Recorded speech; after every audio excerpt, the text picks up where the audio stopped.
നമസ്കാരം. റെഡ് കാർപ്പറ്റിന്റെ ഒരു പുതിയ എപ്പിസോഡിലേക്ക് എല്ലാവർക്കും സ്വാഗതം. ഭൂമിയിലെ ഒരുപാട് പേർക്ക് റോൾ മോഡൽ ആവാൻ പറ്റുന്ന സ്ത്രീ രത്നങ്ങളെ പരിചയപ്പെടുത്തുന്ന ഷോ ഇത് red carpet. So let's begin the show. This is red carpet. നമ്മുടെ കൂടെ ശ്രുതിയും എവിനും ഇവിടെ കട്ടയ്ക്ക് നിൽക്കുന്നുണ്ട്. അപ്പൊ അവരെ കൂടി ഇന്നത്തെ എപ്പിസോഡിലേക്ക് വെൽക്കം ചെയ്യാണ്. Let's welcome Shruti and Evin. Okay, രണ്ടുപേർക്കും റെഡ് കാർപ്പറ്റിലേക്ക് വീണ്ടും സ്വാഗതം. കുറെ വിശേഷങ്ങൾ പെൻഡിങ് വെച്ചിട്ടാണ് നമ്മൾ പോയത്, അതിലേക്ക് നമ്മൾ തിരിച്ചു വരികയാണ്. എവിന്റെ കാര്യം ചോദിക്കുകയാണെങ്കിൽ ഈ സ്പോർട്സിൽ ക്രേസ് ഉണ്ടെന്ന് പറഞ്ഞല്ലോ, അതേപോലെ അങ്ങനെയല്ല, അതേപോലെ ഈ കാർ റേസ് അങ്ങനെ വണ്ടികളോട് ഭയങ്കര ഒരു ക്രേസ് ഉള്ള ഒരാളാണോ? വണ്ടി ചെറുപ്പത്തിൽ നമ്മൾ പഠിക്കുന്ന കാലഘട്ടത്തിൽ കോളേജിലൊക്കെ സമയത്ത് ബൈക്കിനോടൊക്കെ ഒരു ക്രേസ് ഉണ്ടായിരുന്നു. പിന്നെ ഞാൻ കല്യാണം കഴിക്കുന്ന സമയത്ത് ആദ്യം ഞാൻ പറഞ്ഞത് എവിൻ ബൈക്ക് എനിക്ക് ബൈക്ക് ഇത്തിരി പേടിയാണ്. അതിനങ്ങ് പോയി, അതിന്റെ ആഗ്രഹം ആഗ്രഹം പിന്നെ കാറിലായപ്പോ പിന്നെ അങ്ങനത്തെ ഒരു പിന്നെ ഇതിൽ പോയി, അത് മാറിപ്പോയി. ഇപ്പൊ ചെറുതായിട്ടും തോന്നുന്നുണ്ട് ഒരു ബൈക്ക് എടുത്താൽ കൊള്ളാന്ന്. ഇല്ല, അത് വെറുതെയാണ്, അത് വെറും വ്യാമോഹം മാത്രമാണ്. അതെ, എനിക്ക് ഭയങ്കര പേടിയായിരുന്നു. തന്നെ പൊക്കോട്ടെ. ഇല്ല ഇല്ല, പിന്നെ ഞാനുണ്ടെങ്കിൽ കുഴപ്പമില്ല, നമ്മൾ പുറയിലിരുന്ന് എവി പതുക്കെ പതുക്കെ എന്ന് പറയാലോ. ശ്രുതി നോ പറഞ്ഞ കാര്യം നമ്മൾ നോ ആയിട്ട് വെച്ചിരിക്കുകയാണ്. സാരല്ല, കുഴപ്പമില്ല, എന്ത് ചെയ്യാൻ, ഒരു ബൈക്കിന്റെ ആഗ്രഹം. ബൈക്ക്, അതെ. ഈ യൂട്യൂബ് ചാനൽ തുടങ്ങിയല്ലോ, ABCD യൂട്യൂബ് ചാനൽ തുടങ്ങിയിട്ട് എന്തൊക്കെ കാര്യങ്ങളാണ് ഞാൻ അതില് ചെറുതായിട്ടൊന്ന് കൂടിയതാണ്. പിന്നെ ഈ പറഞ്ഞ പോലെ നീ എങ്ങനെ ഇത് മെയിൻറ്റെയിൻ ചെയ്യുന്നത്, എനിക്കൊന്നും പറ്റേ ഇല്ല. ഞാൻ 1-2 എപ്പിസോഡ് 1-2 സാധനം ചെയ്തു, പിന്നെ ആ വഴി പോയി. കൂടാതെ ഞാനും സിജയും റിയയും ഞങ്ങൾ 3 പേരും കൂടെ ഒരെണ്ണം തുടങ്ങിയായിരുന്നു, വിത്ത് ലവ് SSS എന്നൊക്കെ പറഞ്ഞിട്ട് ഒരു ഡാൻസ് ഇട്ടു. അതും ഇപ്പൊ അവിടെ ഇങ്ങനെ ഉറങ്ങിക്കിടപ്പുണ്ട്. ആ അവസ്ഥയാണ്. രാത്രിയൊക്കെ പോയിട്ട് ഷൂട്ട് ചെയ്യും. ഞാനെല്ലാം രാത്രി ഷൂട്ട് ചെയ്യും. ഞാന് സാസുന്റെ ഇടയ്ക്ക് കാണാറുണ്ട്. അന്ന് ട്രിവാൻഡ്രത്ത് നമ്മുടെ മാർക്കറ്റിലൊക്കെ പോയത് ഞങ്ങൾക്ക് ഭയങ്കര രസമായിരുന്നു. നമ്മള് ഈ പറഞ്ഞ പോലെ അതിലേക്ക് അങ്ങ് ഇഷ്ടമാണോ ആ ഒരു സംഭവം? ഇഷ്ടമാണോ? നല്ല പരിപാടി, നമ്മൾ അതൊക്കെ ഉദ്ദേശിച്ചാണ് തുടങ്ങിയത്. ഒരു ഡോക്ടറിന്റെ യൂട്യൂബ് ചാനലില് എന്തെങ്കിലും സ്പെഷ്യൽ ആയിട്ടുള്ള ഇൻട്രസ്റ്റിംഗ് ആയിട്ടുള്ള ഫാക്ടർ ഉണ്ടാവോ? കണ്ടന്റ് ഉണ്ടോ? ചില സർജറീസ് കാണിക്കാനല്ല, അങ്ങനെ എന്തെങ്കിലും സാധനങ്ങൾ ഡോക്ടേഴ്സ് കുറെ പേര് യൂട്യൂബ് ചാനൽ തുടങ്ങിയിട്ടുണ്ടല്ലോ. പക്ഷെ അങ്ങനെയൊന്നും ചെയ്യാൻ പറ്റില്ല, നമുക്ക് ആരോഗ്യപരമായിട്ടുള്ള കാര്യങ്ങൾ പറഞ്ഞു നല്ല കാര്യം, അങ്ങനെയൊക്കെ ചെയ്തൂടെ? എന്ത് ചോദിച്ചാലും സമയമില്ല. ഭക്ഷണം കഴിക്കാൻ ഇഷ്ടമാണോ? ഈ മടി നമുക്കൊരു ഇത് ചെയ്യാം, മടി എങ്ങനെ മാറ്റാം എന്നൊരു ഡോക്ടറോട് ചോദിക്കാൻ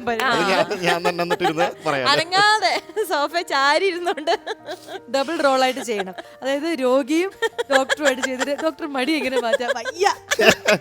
ഒന്നും ചെയ്യണ്ട, വെറുതെ ഇരുന്നാ മതി, മടി മാറിക്കോളും. ഇനി വേറൊരാൾക്ക് നിങ്ങളോട് രണ്ടുപേരോട് ഒരു കാര്യം ചോദിക്കാനുണ്ട്. അമ്മ അതാരാണ്? ഹായ് ശ്രുതി, ഹായ് എവി. എനിക്ക് ശ്രുതിയുടെ അടുത്താണ് ചോദ്യം ചോദിക്കാനുള്ളത്. ഇപ്പോൾ നമ്മൾ 3 പേരും, റിയ, ശ്രുതി, പിന്നെ ഞാനും, നമ്മൾ 3 പേരും കട്ട ഫ്രണ്ട്സ് ആണല്ലോ. അപ്പോൾ എന്നെയാണോ കൂടുതൽ ഇഷ്ടം അതോ റിയനെയാണോ കൂടുതൽ ഇഷ്ടം? അപ്പോൾ ഈ ചോദ്യത്തിൻ്റെ ഉത്തരം തന്നിട്ട് പോയാൽ മതി. എന്ത് ദുഷ്ടയാ നോക്കവള്. മനസ്സിലൊരാഗ്രഹം ചോദിക്കണല്ലോ, എന്താണ് ദുഷ്ടതരം? ഇല്ല, എനിക്ക് സിജയും റിയയും എൻ്റെ ബെസ്റ്റ് ഫ്രണ്ട്സ് ആണ്. സിജ എന്ന് പറഞ്ഞു കഴിഞ്ഞാൽ എനിക്ക് എന്താ പറയുക, എൻ്റെ സഹോദരി, എനിക്ക് എൻ്റെ എന്താ പറയുക, എൻ്റെ ഭയങ്കര അങ്ങനെ, എനിക്ക് അവളോട് അങ്ങനെ ഒരു ഫീലിംഗ് ആണ്. ഞാൻ പറയും കിളിക്കുഞ്ഞാന്ന് പറയും, കിളിയില്ലാതെ നടക്കുമെന്ന് പറയും. എനിക്ക് അവൾ അങ്ങനെയാണ്. റിയ എന്ന് പറഞ്ഞു കഴിഞ്ഞാൽ എൻ്റെ കട്ട അത് സഹോദരി, പക്ഷെ കട്ട ഫ്രണ്ടാണ്. ഈ പറയുന്ന പോലെ എവിടെയെങ്കിലും നമ്മളൊരു ഗ്യാങ് കൂടുമ്പം റിയ വേണം അവിടെ ഒന്ന് ഓണാക്കാൻ.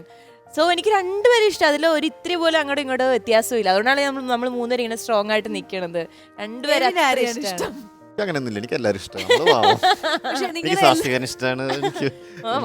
മുതൽ അങ്ങോട്ടൊരു ചായ കൊണ്ടി. ഓക്കെ, അപ്പൊ എന്താ നമ്മൾ പറഞ്ഞത്? അപ്പൊ ആ ഒരു ചോദ്യത്തിന് ആൻസർ സിജ കിട്ടിയല്ലോ.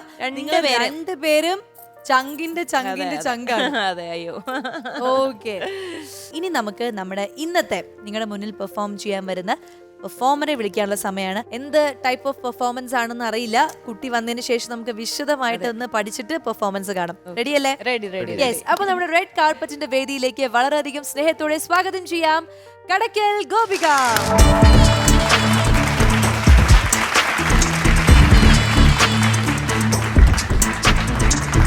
ഗോപിക, നമസ്കാരം. റെഡ് കാർപ്പറ്റിലേക്ക് സ്വാഗതം.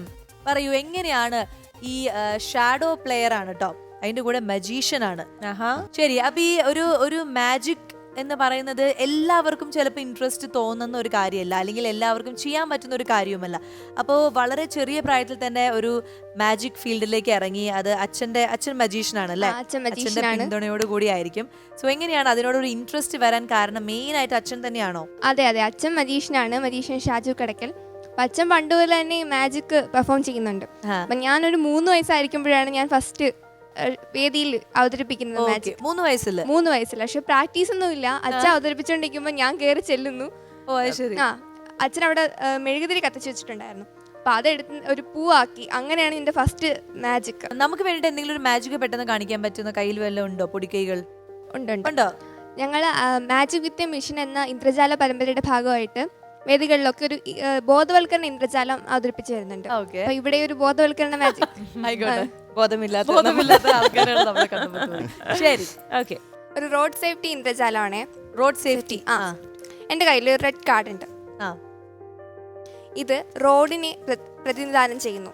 ശരി. നമ്മുടെ റോഡിൽ എപ്പോഴും അപകടങ്ങൾ പതിയിരിക്കുന്നുണ്ട്. അപ്പൊ അതുകൊണ്ട് തന്നെ ഈ റെഡ് നിറം അത് നന്നായിട്ട് യോജിക്കുന്നുണ്ടല്ലേ? അതെ. ഇവിടെ ഒരു ചുവന്ന തൂവാലയുണ്ട്. ഇത് സ്റ്റോപ്പ് എന്നതിനെ സൂചിപ്പിക്കുന്നു. റെഡ് നിറം കണ്ടാൽ ഉടനെ നമ്മൾ നിൽക്കണം റോഡില്. അടുത്തത് മഞ്ഞ നിറമാണ്. എന്താണ്? ഒരു മിനിറ്റ്, മഞ്ഞ എന്തിനാ സൂചിപ്പിക്കുന്നത്? മഞ്ഞ വെയിറ്റിംഗ്. ഒന്നുകിൽ നിൽക്കാൻ തയ്യാറാവുക, അല്ലെങ്കിൽ പോകാനായി തയ്യാറാവുക, തയ്യാറെടുക്കുക. അടുത്തത് പച്ച നിറമാണ്. പച്ച കാണിച്ചു വണ്ടി വിടും. എല്ലാവർക്കും പച്ചയാണ് ഇഷ്ടം അല്ലേ? പച്ച കാണാനാണ് നോക്കി നടക്കുന്നത്. പച്ച നിറം കണ്ടാലുടനെ നമുക്ക് യാത്ര തുടരാം. ഇവ 3 ചേരുന്നതാണ് നമ്മുടെ ട്രാഫിക് ലൈറ്റ് എന്ന് പറയുന്നത്. ഇവ ഒരു പ്രത്യേക ഓർഡറിലാണ് അറേഞ്ച് ചെയ്തിരിക്കുന്നത്.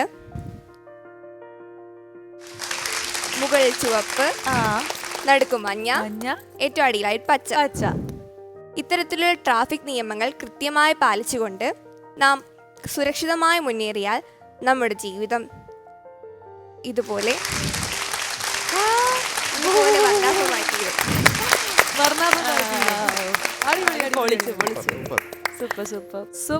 അപ്പൊ വളരെ ക്വിക്ക് ആയിട്ട് നമുക്ക് വേണ്ടി ഒരു മാജിക് കാണിച്ചു തന്നു. കുറച്ച് ബോധവും കിട്ടി, ഒരു മാജിക് കണ്ടതിനൊരു സന്തോഷവും കിട്ടി. Thank you so much. ഇനി പറയൂ, ഇനി മെയിൻ ആയിട്ട് ഇന്ന് നമുക്ക് കാണാൻ പോകുന്നത് നമ്മൾ ഷാഡോ പ്ലേയിങ് ആണല്ലോ. അപ്പൊ അതിലേക്ക് എത്ര വർഷമായി അത് ആ ഒരു കലാരൂപത്തിലേക്ക് എത്തിയിട്ട്? എങ്ങനെയാണ് അതിന്റെ കാര്യങ്ങള്? ഇപ്പൊ ഒരു 3 വർഷമായിട്ട് ഞാൻ ഷാഡോഗ്രാഫി ചെയ്യുന്നുണ്ട്. ഞാൻ കുട്ടിക്കാലം തൊട്ട് അച്ഛൻ്റെ ഒപ്പം മാജിക് വേദികളിൽ പെർഫോം ചെയ്യുന്നുണ്ട്. പക്ഷെ ഈ മാജിക് പെർഫോം ചെയ്യണമെങ്കിൽ അച്ഛൻ വന്ന് എനിക്കെല്ലാം സെറ്റ് ചെയ്ത് തന്ന് അതിനുശേഷം മാത്രമേ എനിക്കത് ചെയ്യാൻ പറ്റത്തുള്ളൂ. അതെ. എനിക്ക് സ്വന്തമായിട്ട് എന്ത് ചെയ്യാൻ പറ്റും അങ്ങനെ ചിന്തയിലാണ് ഫസ്റ്റ് ഷാഡോഗ്രാഫി തുടങ്ങുന്നത്. എന്നിട്ട് ഞാൻ യൂട്യൂബിലൊക്കെ ഇങ്ങനെ ഷാഡോഗ്രാഫി കണ്ടിരുന്നു, നിഴൽ വിസ്മയം കണ്ടിരുന്നു. അത് കണ്ടു. അച്ഛൻ്റെ ഒരു ഫ്രണ്ടായ പ്രഹ്ലാദ് ആചാര്യ എന്ന് പറഞ്ഞൊരു മാമനുണ്ട്. ആ മാമനാണ് ഇന്ത്യയിൽ നിന്നല്ല ലോകത്ത് തന്നെ ഏറ്റവും നന്നായിട്ട് ബ്രില്യൻ ഷാഡോഗ്രാഫറാണ്. ആ മാമന്റെ ഷോ ആണ് ഞാൻ ഫസ്റ്റ് കാണുന്നത്. അപ്പൊ അത് കണ്ടപ്പോ ഇത് കൊള്ളാം, എനിക്കിത് ചെയ്യണം അങ്ങനെയൊക്കെ തോന്നി. അങ്ങനെയാണ് ഫസ്റ്റ് ചെയ്ത് നോക്കി. പിന്നെ കുറച്ച് ഇമേജ് യൂട്യൂബിൽ നിന്നൊക്കെ പഠിച്ച് അങ്ങനെ ചെയ്തപ്പോ അച്ഛൻ ഇഷ്ടപ്പെട്ടു കണ്ടപ്പോ. അങ്ങനെ അച്ഛൻ പറഞ്ഞെങ്കിൽ നമുക്കിതൊരു ആക്ട് ആയിട്ട് കൊണ്ടുപോകാന്ന്. അങ്ങനെ അച്ഛന്റെ ഫ്രണ്ടായ മായ മണികണ്ഠൻ മജീഷ്യനാണ്, മണിച്ചേട്ടനാണ് എനിക്ക് വന്ന് ഈ പാട്ടൊക്കെ ഇട്ടത് ഒരു 10 മിനിറ്റുള്ള സെറ്റ് ചെയ്ത് തന്നത്, ആക്ട് പോലെ സെറ്റ് ചെയ്ത് തന്നത് മണിച്ചേട്ടനാണ്. യെസ്. അപ്പൊ അങ്ങനെയാണ് വളരെ ഗംഭീരമായിട്ട് 3 വർഷമായിട്ട് ഈ ഒരു കലാരൂപം കൊണ്ട് നടക്കാണ്. യെസ്. അപ്പൊ നമുക്ക് പേരൻസിനെ കൂടി എന്തായാലും ഒന്ന് പരിചയപ്പെടാം. നമസ്കാരം, റെഡ് കാർപ്പറ്റിലേക്ക് എല്ലാവർക്കും സ്വാഗതം. അച്ഛൻ തന്നെ ആദ്യം പറയൂ, അദ്ദേഹം ഒരു മജീഷ്യൻ ആണെന്ന് നമ്മൾ അറിഞ്ഞു. സോ പറയൂ, പേര്? മജീഷ്യൻ ഷാജു കടക്കൽ. ചേട്ടൻ ഏത് വയസ്സിൽ മുതലാണ് ഈ മാജിക്കിലേക്ക് ഇറങ്ങിയത്? ഞാൻ സ്കൂൾ കാലഘട്ടം കഴിയുമ്പോൾ മുതൽ 10ാം ക്ലാസ് കഴിയുമ്പോൾ മുതലാണ് മാജിക്കിലേക്ക് കടന്നു. ഓക്കെ. ഗുരു ആരാണ്? ഗുരു PM മിത്ര, വളരെ പ്രശസ്തനായ മാന്ത്രികനാണ്. അപ്പൊ അദ്ദേഹത്തിന്റെ കീഴിലാണ് ജാലവിദ്യ അഭ്യസിച്ചത്. അത് കഴിഞ്ഞ് സ്വന്തമായിട്ട് ട്രൂപ്പ് 20 പരം ആൾക്കാരുണ്ട് കൂടെ ഉണ്ട്. പിന്നെ മുതുകാട് സാറിന്റെ അക്കാഡമിയിലെ ഫാക്കൽറ്റിയാണ്. ഓ, അടിപൊളി. ശരി. ഇത് മകളാണ് മാളവിക. മാജിക് ഉണ്ടോ? അത് ഷാഡോ, അത് പാട്ട്, ഡാൻസ്, എന്താണ്? ഞാൻ മാജിക്കിനെക്കാട്ടിയും കുറച്ചും കൂടെ പടം വരയ്ക്കാണ് ചെയ്യാറുള്ളത്. അതിലാണ് താല്പര്യം.